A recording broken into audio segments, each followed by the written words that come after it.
मेरा सादर जय जिनेंद्र।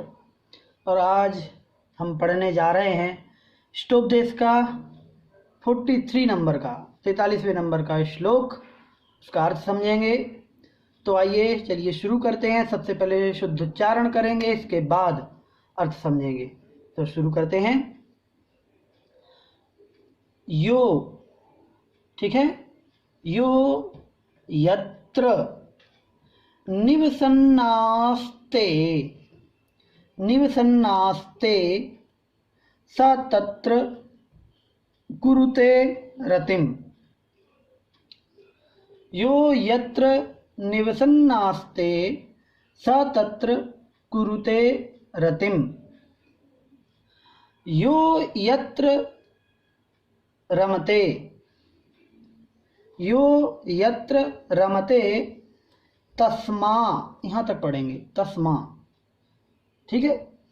तस्मा दन्यत्र स न गच्छति। यो यत्र रमते तस्मा दन्यत्र स न गच्छति। पूरा पढ़ेंगे लय के साथ। यो यत्र निवसन्नास्ते स तत्र कुरुते रतिम्। यो यत्र रमते तस्मा दन्यत्र स न गच्छति। पूरा पढ़ेंगे फिर से एक बार, आप भी साथ में पढ़ें। यो यत्र निवसन्नास्ते स तत्र कुरुते रतिम्, स तत्र कुरुते रतिम्। यो यत्र रमते तस्मा दन्यत्र स न गच्छति। अर्थ देखते हैं। यो, यो यह है, संधि करके यो बन गया। यह मतलब जो। यत्र जहाँ, निवसन्नास्ते निवसन, जैसे हमने पिछले श्लोकों में हमने एक बार बताया था ना, ब्रुवन पिहि न ब्रूते में क्षत्रि प्रत्यय था, ऐसे ही यहाँ पर भी निवसन धन आस्ते। निवसन मतलब निवास करता हुआ। ये क्षत्रि प्रत्यय जो होता है ये वर्तमान काल का अर्थ देता है कि कोई काम चल रहा है वर्तमान में, उस अर्थ को देता है। तो जो जहाँ पर निवास करते हुए आस्ते उपस्थित है, स्थित है, सा मतलब वह, तत्र वहाँ, कुरुते रतिम, कुरुते मतलब करता है, रतिम मतलब राग, अनुराग, प्रेम, उस जगह से मोह, ठीक है। फिर नीचे यो मतलब जो, ठीक है। यत्र जहाँ पर रमते रम जाता है, लीन हो जाता है, वहाँ पर जिसका मन लग जाता है। रमते मतलब मन लग जाना, लीन हो जाना। तस्माद अन्यत्र, यहाँ पर भी देख लें, व्यंजन संधि है यहाँ पर। तस्मात् फिर अन्यत्र, ठीक। ये ता का दा हो गया है यहाँ पर, ठीक। और अन्यत्र का आ जुड़ गया, तो दोनों, ये हलंत लग जाता है तो आधा कहलाता है, हलंत हटा देंगे तो पूरा कहलाएगा ये। तो हमने हलंत लगा दिया तो आधा हो गया, और आ जोड़ देंगे तो पूरा हो जाएगा, दन्यत्र। तस्मात इस कारण से, अन्यत्र मतलब अन्य जगह, स मतलब वह, न मतलब नहीं, गच्छति जाता है। जो जहाँ रम जाता है वह वहाँ से, तस्मात मतलब उस जगह से, अन्यत्र स न गच्छति, अन्यत्र दूसरी जगह, न गच्छति नहीं जाता है, ठीक है। तो इसका अर्थ क्या हुआ टोटल, कि जो जहाँ निवास करता हुआ स्थित है वह वहीं पर उसको अच्छा लगता है, रति करता है, उसी जगह पर उसको अच्छा लगता है, वहाँ प्रेम करता है। और जो जहाँ पर रम जाता है, लीन हो जाता है, वो उस जगह को छोड़ करके ही नहीं आता। तो अब विशेष अर्थ हम आगे व्याख्या में देखेंगे। अगला श्लोक अभी समझते हैं। तो चलिए अब हम 44वें नंबर के श्लोक को और समझ लेते हैं। थोड़ा सा यहाँ पर शब्दों का जाल है, तो थोड़ा ध्यान से पढ़ेंगे। अर्थ तो सरल है, देखें ध्यान से। उच्चारण करते हैं, ध्यान से सुनिएगा। अगच्छंस ये अनुनासिक कहलाता है, ठीक है। यदि आप हमारे संस्कृत व्याकरण की कक्षा में जो दूसरा ग्रुप बना है उसमें यदि शामिल हो रहे हैं तो आपको धीरे धीरे करके क्रम से सारी चीज़ बताई जाएंगी। तो यहाँ पर जैसे मैं बता रहा हूँ कि कई शब्दों में आपने देखा होगा, जैसे कि ये है अनुस्वार, और जब ये चांद बिंदी लग जाती है तो इसे कहते हैं अनुनासिक, ठीक। ये अनुस्वार है जहाँ पर चांद बिंदी नहीं होती है, जहाँ चांद बिंदी होती है उसे कहते हैं अनुस्वार। लेकिन आजकल हिंदी में थोड़ा मामला बिगड़ गया है, जहाँ पर चांद बिंदी होना चाहिए वहाँ पर भी बिना चांद बिंदी के भी लोग लिखते जा रहे हैं और चलता रह जा रहा है, जबकि वो गलत है, ठीक है। तो पुस्तक में भी यहाँ पर चांद बिंदी होना चाहिए थी तो नहीं वहाँ पर छपी है, मैंने बना दी यहाँ पर है अगच्छंस, ठीक है। उच्चारण में दोनों का अंतर है, बाद में बता देंगे। अगच्छंस तद विशेषाणा, यहाँ तक पढ़ना है, ध्यान से देखें। अगच्छंस, ठीक है, अगच्छंस तद विशेषाणा, तद विशेषाणा आप भी पढ़ लीजिए। अगच्छंस तद विशेषाणा मनभिज्ञश्च, मनभिज्ञश्च जायते, मनभिज्ञश्च जायते। अज्ञात तद विशेषस्तु, अज्ञात तद विशेषस्तु बध्यते न विमुच्यते, ठीक है। अज्ञात तद विशेषस्तु बध्यते न विमुच्यते। पूरा पढ़ लेते हैं एक बार। अगच्छंस्तद विशेषाणा मनभिज्ञश्च जायते, अज्ञात तद विशेषस्तु बध्यते न विमुच्यते, ठीक है। चलो अर्थ देख लेते हैं। अब इसमें क्या कह रहे हैं कि पिछले श्लोक में कहा कि जो जहाँ रम जाता है वहीं अच्छा लगता है। अब यहाँ पर क्या कह रहे हैं कि जब रम जाता है तो क्या होता है। अगच्छंस, यहाँ पर शब्द है अगच्छन। अगच्छन का अर्थ मतलब क्या है, ना जानता हुआ,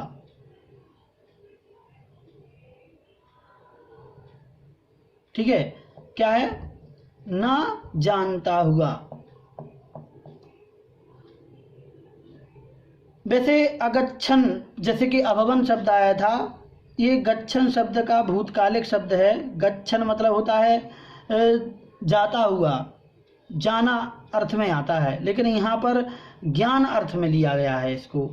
तो ये आचार्य थोड़ा सा डिफरेंस हो सकता है पाणिनि व्याकरण और जैनंद व्याकरण के अनुसार, तो उसकी चर्चा भी यहाँ नहीं करेंगे, लेकिन अर्थ जो है वो अपन लेकर के चलते हैं कि अगच्छन ना जानता हुआ, यहाँ पर निकलेगा तद विशेषाणा, तत् विशेषाणा, विशेषाणाम।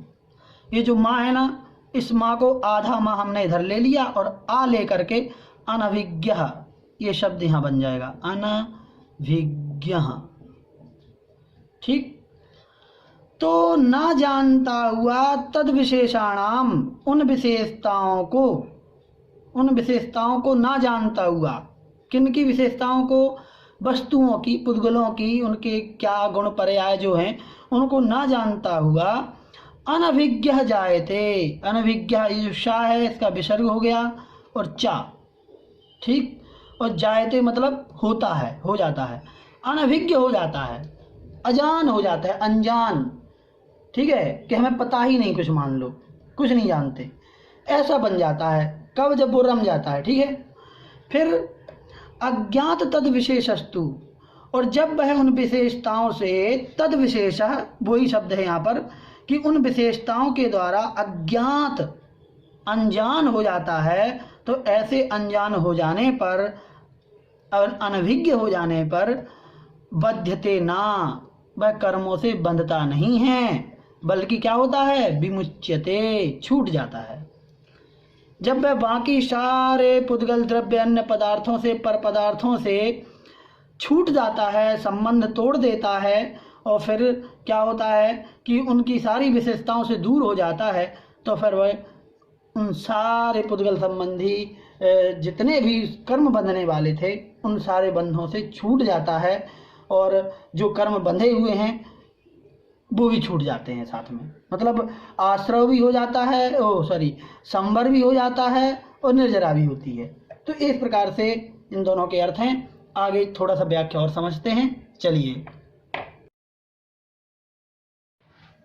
तो पिछले श्लोक में जैसे कि हमने पढ़ा था कि जब कोई साधक योगी अपने आत्म ध्यान में लीन रहने वाले कोई उत्कृष्ट साधक योगी जब अपनी आत्मा में तल्लीन हो जाते हैं, शुद्धोपयोग की दशा को प्राप्त हो जाते हैं, तब वह किसी भी वस्तु के बारे में उनका जो चिंतन है वह बंद हो जाता है। कौन वस्तु कहाँ से आई है, कैसी है, किस लिए है, क्या इसका उपयोग है, उनके चिंतन से सब बंद हो जाता है।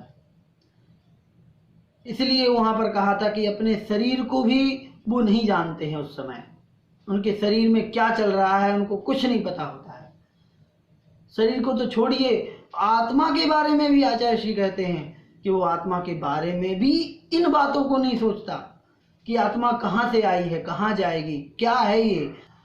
तब प्रश्न ये आता है कि आखिर ये दशा बनती कैसे है, क्यों कोई साधु इस दशा पर पहुंच जाते हैं, इस अवस्था पर पहुंच जाते हैं, क्या करते हैं। तो ये श्लोक कहा कि यो यत्र निवसन्नास्ते स तत्र कुरुते रतिम, यो यत्र रमते तस्मादन्यत्र स न गच्छति। कि जो जहां निवास करता है उसको वहीं अच्छा लगता है, वहीं रति करता है, वहीं प्रेम करता है, वहीं उसको मोह हो जाता है। और जिस जगह से मोह हो जाता है फिर वह उस स्थान को छोड़ करके दूसरी जगह नहीं जाता। और इस बात को हम और आप जैसे लोग भी भली भांति समझ सकते हैं। इसकी सच्चाई को हम और आप जैसे लोग भी महसूस कर सकते हैं, क्योंकि लौकिक व्यवहार में भी ये देखा जाता है कि जो व्यक्ति जहाँ पर रह रहा होता है उसको वहीं पर अच्छा लगता है। उससे यदि कहा जाए कि आप इस जगह पर बहुत अच्छी सुविधाएं हैं, वहाँ चलिए, तो वहाँ भी नहीं जाता है। और इसी बात के अंदर मुझे एक बात याद आती है कि हमने देखा है ऐसा कि आजकल जैसे कि छोटे गांव और छोटे शहरों से अब माँ बाप अपने बच्चों को पढ़ने के लिए बाहर भेजते हैं, बड़े शहरों में भेजते हैं। पढ़ लिख करके वो बड़ी नौकरी करने लगते हैं और बड़े शहरों में या फिर विदेशों में जाकर के शिफ्ट हो जाते हैं। और यहाँ पर माँ बाप, उनके जो बूढ़े माँ बाप हैं, वो अकेले गांव और छोटे शहरों में रहते हैं। हालांकि उसके बच्चों की भावनाएं रहती हैं, बेटों की भावनाएं रहती हैं कि मैं जहाँ रह रहा हूँ, मुंबई में, बेंगलोर में, दिल्ली में या कहीं भी मेट्रो सिटी में रह रहा हूँ, वो फ्लैट खरीद लेता है, अच्छी सुख सुविधाएं एकत्र कर लेता है। तब अपने माता पिता से कहता है कि अब एक काम करो, हमारी नौकरी तो वहाँ है, वहाँ से छोड़कर आ नहीं सकते, आप वहाँ पर चलिए, हमारे साथ रहिए। भावनाएं तो अच्छी हैं बेटे की, लेकिन माता पिता को वह जगह रास नहीं आती, उनको अपना घर छोड़ा नहीं जाता। क्यों?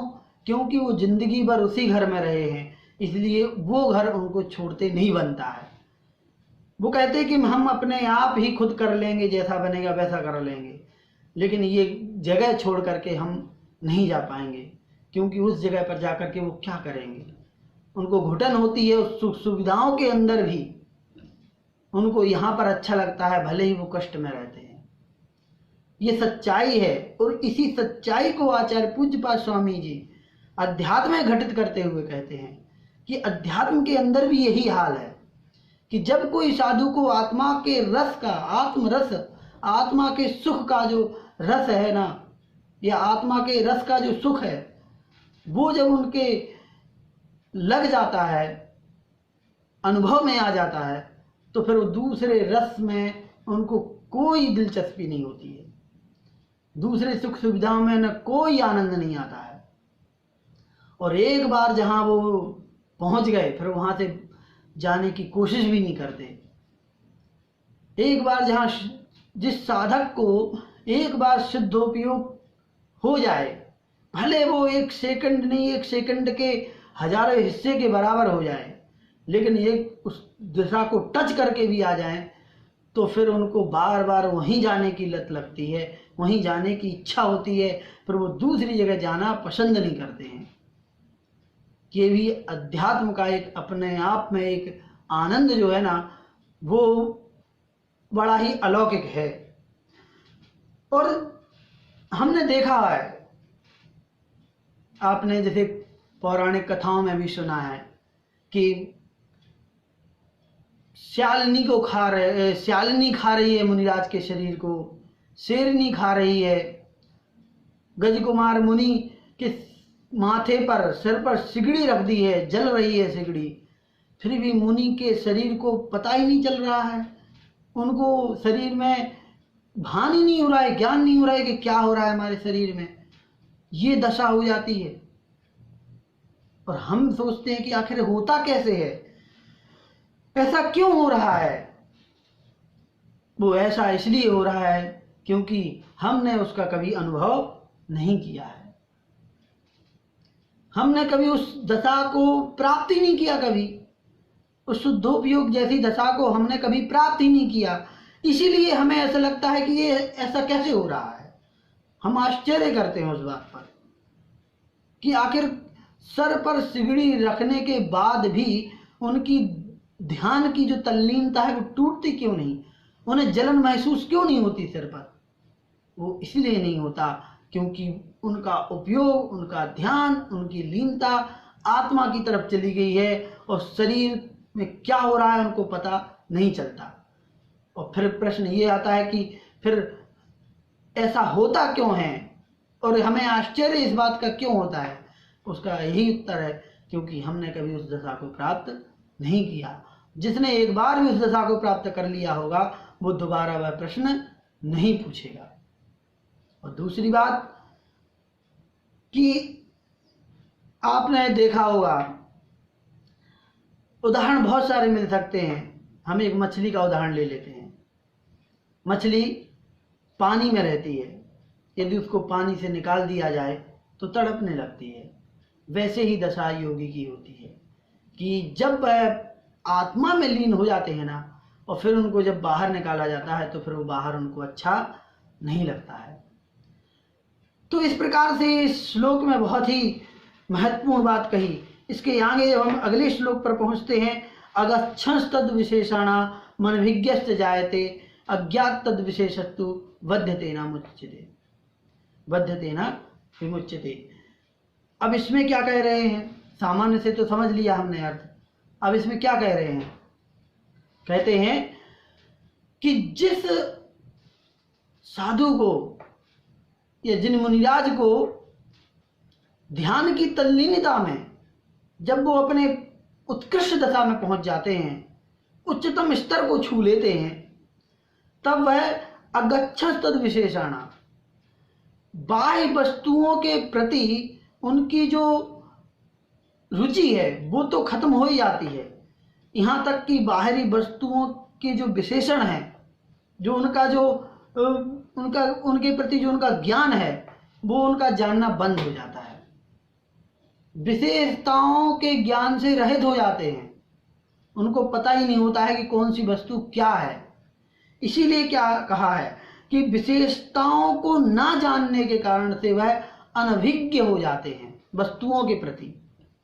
फिर क्या होता है कि अज्ञात तद विशेषस्तु, और उस अज्ञात दशा के कारण से वह जीव बध्यते ना, कर्मों से बद्धता नहीं है बल्कि मुच्यते, छूट जाता है, कर्मों से छूटता है, बंधता नहीं है। क्यों होता है ऐसा? अब प्रश्न ये आता है कि आखिर ऐसा क्यों होता है कि वो छूटता है, बंधता वह जीव जब इस दशा को प्राप्त होता है तो कर्मों से छूटता है, बंधता नहीं है। तो सबसे पहले तो हमें ये समझना जरूरी है कि कोई भी जीव कर्मों से बंधता कैसे है, कर्मों का बंध होता क्यों है।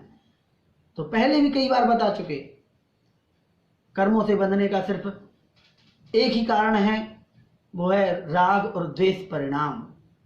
राग, द्वेष और मोह, सिर्फ इनके कारण से हम कर्मों से बंधते हैं। यदि ये चीजें ना हो तो हमारे पास कर्मों से बंधने का कोई कारण रहता ही नहीं है। और जैसे हम वस्तुओं की विशेषताओं के बारे में जानते हैं वैसे ही हमें उन वस्तुओं के प्रति राग या द्वेष होने लगता है। एक उदाहरण के साथ समझेंगे, आपको बिल्कुल समझ में आ जाएगा। हम अक्सर मार्केट जाते हैं, बाजार जाते हैं वस्तुओं खरीदने के लिए। तो घर से हम चलते हैं, चलो एक वस्तु हमें खरीदना है, तो वो तो हमें खरीदना है, ठीक है, हम दुकान पे गए, हमने ले ली। कई बार ऐसा होता है कि एक वस्तु खरीदना किसी और को है, लेकिन वो 2-4 लोगों को साथ में लेके जाते हैं पसंद कराने के लिए। उनको लेना नहीं है, लेना एक को है, लेकिन 4 लोग जाते हैं पसंद करने के लिए। होता ये है कि कभी कभी तो ऐसा हो जाता है कि जिसको लेना था उसे पसंद नहीं आता है, वो लेता नहीं है वस्तु को। लेकिन जिनको नहीं लेनी थी वो जब दुकान पर पहुंचते हैं और दुकानदार जब वस्तुओं को बताता है कि ये देखिए, ये तो बिल्कुल अभी नया माल आया है, बिल्कुल नई डिजाइन है, नया फैशन है, इसमें ये विशेषता है, इसमें ये क्वालिटी है, इसमें ये क्वालिटी है। जब वो क्वालिटी गिनाना चालू करता है तो जिनका लेने का मन नहीं था वो भी लेना शुरू कर देते हैं। क्यों लेने शुरू कर दिया? जब तक हमें वस्तु के बारे में पता नहीं था, उसकी विशेषताएं पता नहीं थी, तब तक हमें उसके प्रति राग नहीं हुआ, हमें उसको लेने का मन नहीं हुआ। लेकिन जैसे ही उसने उसकी विशेषताएं बताई वैसे ही हमें उसके प्रति राग हो जाता है और बस हम उस वस्तु को लेने लगते हैं। अब देखिए, अब नया फोन आया मार्केट में, हमने सर्च किया, गूगल पे देखा, हाँ ये नया फोन है, इसमें इतने पिक्सल का कैमरा है, इतनी मेमोरी है, इतने फीचर्स नए आए हैं, ये चीज। तो अब क्या होता है, जब हम वो सब चीज देख लेते हैं तो लगता है कि अरे अब हमारा फोन खराब, ये नया वाला फोन लेना है। होता है कि नहीं? और जब तक हमें नए फोन के बारे में पता ही नहीं हो तो क्या होता है, हमें अपना ही फोन सबसे अच्छा लगता है। यही बात बिल्कुल यहां पर समझाने का प्रयास किया है कि जब साधक अपनी साधना में लीन रहते हैं ना, तब उन्हें बाहरी वस्तुओं से कोई संबंध होता ही नहीं है। और जब वह बाहरी वस्तुओं से संबंध छोड़ देते हैं, छूट जाता है, तो फिर उनकी प्रति जो विशेषताएं होती हैं वो भी उनके लिए अज्ञात हो जाती हैं। और जब विशेषताएं अज्ञात हो जाती हैं, उन विशेषताओं से अनभिज्ञ हो जाते हैं, तो इसलिए उनको ना तो किसी से राग होता है ना किसी से द्वेष होता है। तो इन चीजों के कारण से वह जीव फिर ना तो कर्मों से बंधता है, ना ही कर्मों का आश्रय होता है, बल्कि कर्मों की निर्जरा होती है। अब ये जो बात आती है कि ऐसा इस दशा में जब जीव पहुंचता है तो ऐसा होता क्यों है? देखिए, आचार्यों ने 3 उपयोग बताए हैं। एक अशुभ उपयोग, अशुभ उपयोग, दोनों को संधि करके बोलेंगे तो अशुभोपयोग, फिर दूसरा शुभोपयोग और तीसरा शुद्धोपयोग। जिन मुनिराजों ने शुद्धोपयोग का रस लिया है वो जब शुभोपयोग में आते हैं तो उनको शुभोपयोग में रहना अच्छा नहीं लगता है। वो कोशिश करते हैं, बार बार अभ्यास करते हैं कि हम कितने जल्दी वापस शुद्धोपयोग की ओर पहुंच जाएं।